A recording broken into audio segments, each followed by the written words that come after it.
Hey folks, and welcome to Mindlitter's 10 Things You May Not Know About the 1978 John Landis directed and very first National Lampoon film, Animal House. Number 1. In its conceptual stages, National Lampoon's Animal House might not have seemed destined for classic status. Universal Studios was hesitant in greenlighting such an outrageous script, resulting in a minimal budget of a lean few $1,000,000.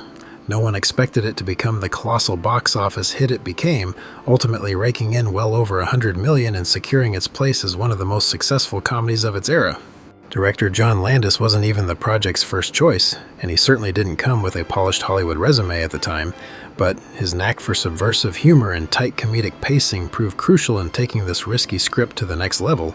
He brought in a fresh, boisterous cast and let them run wild, resulting in the kind of loose, energetic vibe that became the film's signature. Landis's direction kept the antics from veering entirely off the rails, creating a perfect balance between outrageous pranks and sharp-witted satire.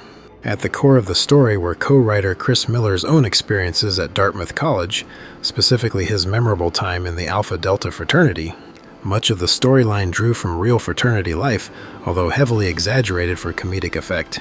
Animal House managed to capture the mix of mischief, rebellion, and camaraderie Miller had witnessed firsthand, which gave the outlandish on-screen escapades a ring of truth that resonated with audiences for generations to come. Number 2. Convincing a real university to host the production of Animal House was no easy task. The script's wild scenes and rowdy humor turned away many colleges they approached who feared the project would reflect poorly on them.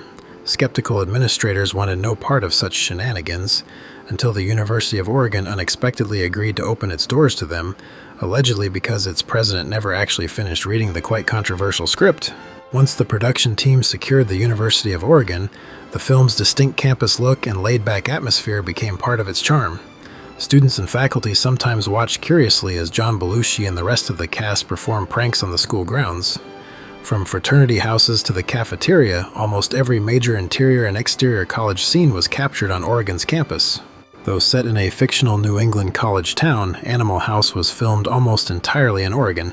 Beyond the university itself, surrounding areas like Cottage Grove served as pivotal backdrops, including the memorable finale parade scene. The Pacific Northwest scenery gave the movie a unique flavor, blending small-town warmth with the chaotic escapades that would help cement the film's iconic status. Number 3. The wild John Belushi was the movie's secret weapon, a comedic powerhouse whose presence sparked the on-screen mayhem that made Animal House so memorable. Although he had already built a devoted following from Saturday Night Live, this role catapulted him into film history. With every raised eyebrow and explosive outburst, he became the big chaotic heart of Delta House, giving the film a contagious energy that audiences couldn't resist. A big part of Belushi's genius lay in his sheer spontaneous, off-the-cuff antics. Whether smashing a folk singer's guitar mid-performance or rallying everyone for a sudden food fight in the cafeteria, he knew exactly when to unleash his irreverent humor. These scenes weren't meticulously scripted. They thrived on Belushi's knack for reading the moment and pushing it to absurd improvisational extremes, catching fellow cast members off guard and capturing truly authentic reactions. Ironically, for all his impact, Belushi's character, Bluto, had fewer than 20 lines of dialogue in the entire movie. He relied more on facial expressions, body language, and that electric sense of unpredictability to charm and shock viewers. The fact that he made such a lasting impression with so few words is a testament to his unique comedic gift, one that would inspire countless imitators and shape the future of college humor on film.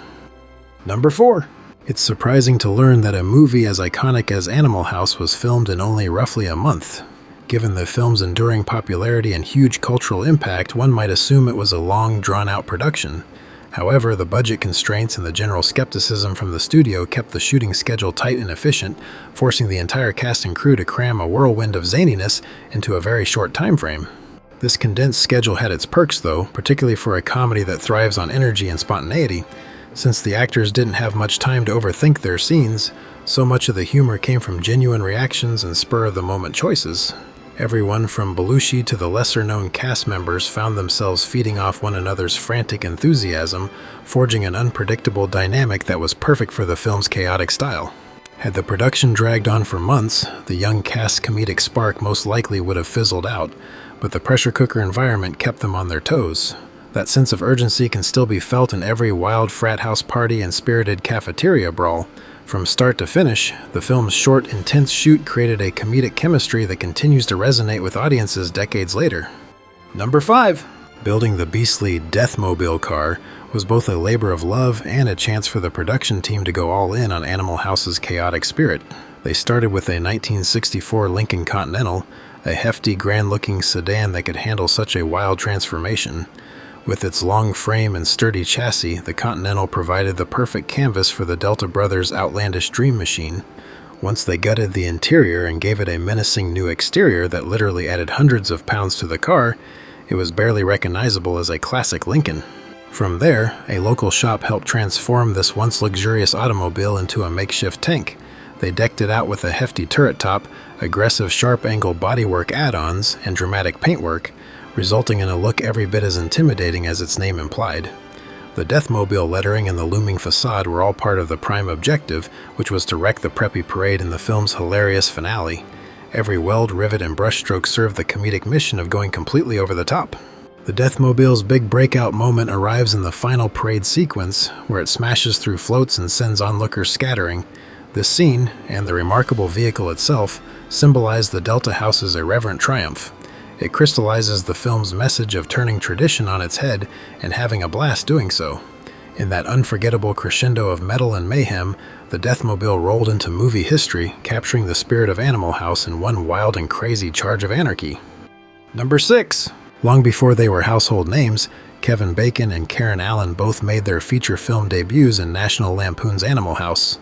Coming in as fresh faces, neither actor was yet associated with the major hits they'd eventually star in, but even with relatively small parts, they stood out amid the film's already energetic cast, enough to spark intrigue from audiences and casting directors alike. For Bacon, appearing as the comically uptight ROTC pledge Chip Diller was the jump start he needed. He'd soon move on to celebrated roles in movies like Footloose, Apollo 13, and A Few Good Men, cementing his reputation as one of Hollywood's most versatile actors. The sight of a young Bacon being paddled and begging for another remains a hilarious pop culture origin of his storied career. Karen Allen, meanwhile, used her role as the warm and sharp-witted Katie to kick off a filmography that would take her to iconic heights as well. Only a few years later, she famously starred as Marion Ravenwood in Raiders of the Lost Ark, a breakout role that made her a beloved fixture of the Indiana Jones series. Looking back, Animal House provided both Allen and Bacon a comedic stepping stone to begin the careers that would soon skyrocket. Number 7. Because the University of Oregon was wary about the film potentially offending existing Greek organizations, they insisted that no real fraternity letters appear on camera. School officials wanted to avoid any negative blowback and protect their own fraternities and sororities from bad publicity. This stipulation meant the filmmakers had to come up with entirely fictional houses. That's how Delta Tau Chi and Omega Theta Pi were born. The writers created these fictional fraternities in a playful, sarcastic manner, letting them embody everything from the slovenly, rule-breaking spirit of the Deltas to the snobbish elitism of the Omegas. By scrubbing any direct reference to actual houses, the film kept its satirical focus on the universal antics of college life rather than singling out any real-life groups. In the end, the absence of recognizable Greek letters didn't hurt the movie's authenticity. It might have even enhanced the freewheeling energy that Animal House became famous for. Audiences embraced Delta Tau Chi in particular, as if they'd been around for decades, never missing a beat despite their purely cinematic origins. And thanks to Oregon's concern, generations of viewers would come to know the film's iconic frat houses simply as the Delta and Omega legacies. Number 8. Before donning the polished persona of Babs Jansen, Martha Smith dabbled in a few minor television roles that helped her gain on-camera experience, though none were as high-profile as her later works. She was already recognizable from her stint as a Playboy Playmate in July 1973, an opportunity that put her in the public eye and introduced her to the world of show business. By the time she was cast for Animal House, she was still relatively new to mainstream acting, but she had enough poise and confidence to make a strong impression. As Babs, Smith's performance stood out for her polished demeanor, which clashed brilliantly with the wild antics of the Delta Misfits. Though she had fewer lines than some of her co-stars, her witty exchanges and snobby attitude made her a memorable part of the opposing side in this classic comedy. She embodied the polite yet calculating air of college socialites, pairing elegant dress with a biting sense of superiority that suited the Omega crowd. After Animal House, Martha Smith appeared in various television shows, most notably on Scarecrow and Mrs. King. Even so, fans of the film continue to remember her best as the picture-perfect but sharp-tongued Babs, who stared down the deltas and added a dash of haughty glamour to the film's comedic mayhem. Number 9. During the production of Animal House, Landis decided to immerse the actors playing the Delta brothers in the real spirit of fraternity life. He put them all in a rundown house that served as the actual Delta House filming location, encouraging them to hang out, party, and bond in a manner reminiscent of their characters. This offbeat method paid off. By living together in close quarters, the cast developed genuine camaraderie and sometimes friction, which carried over to the screen and gave the Deltas their convincingly rowdy edge. In stark contrast, Landis also kept the actors portraying the uptight Omegas separate, preserving a natural rivalry. The resulting tension among the two groups was said to have added an extra spark in scenes where Delta and Omega squared off, capturing the very essence of college rivalry. The Delta actors frequently pranked one another in the house, spontaneously throwing parties or raiding each other's rooms, all of which mirrored the rowdy antics their characters displayed. Beyond the intercast rivalry, some of the Delta actors even ended up in real scuffles with actual students from the University of Oregon. Local frat brothers, put off by the film's rowdy portrayal of fraternity culture, confronted certain cast members after hours, leading to a few heated incidents and near brawls around town. While the filmmakers never officially confirmed a direct link, these real-life run-ins fueled the cast's sense of rebellion and likely helped shape the authenticity of the bigger conflict scenes within the film. Number 10. The real-life structure that served as Delta House and Animal House was famously run down long before the filmmakers ever arrived to make it worse. Tucked away within Eugene, Oregon, it had a tattered roof, peeling paint, and all the signs of years without proper upkeep. But for John Landis and the production team, it was exactly what they needed to capture the chaotic spirit of the film's raunchy frat. Once filming wrapped, however, local officials deemed the building too far gone to remain standing and not restoration-worthy. It didn't meet the area's housing codes, and the city wanted it removed rather than attempt expensive repairs. Demolition crews arrived not long after the cast and crew had moved on, bringing the beloved yet shabby structure down to rubble. Some would say it was a bittersweet end for a house that had become its own cinematic character. The Delta House exterior was the backdrop to countless pranks and larger-than-life antics, and its crumbling facade symbolized the carefree defiance at the heart of Animal House. Even though it no longer stands, the legendary energy it lent to the movie lives on in the hearts of fans and in the countless college dorm rooms that have tried to recreate that same spirited environment. Thanks for watching, folks. I hope you enjoyed this video, and if so, don't forget to hit the like and subscribe buttons below.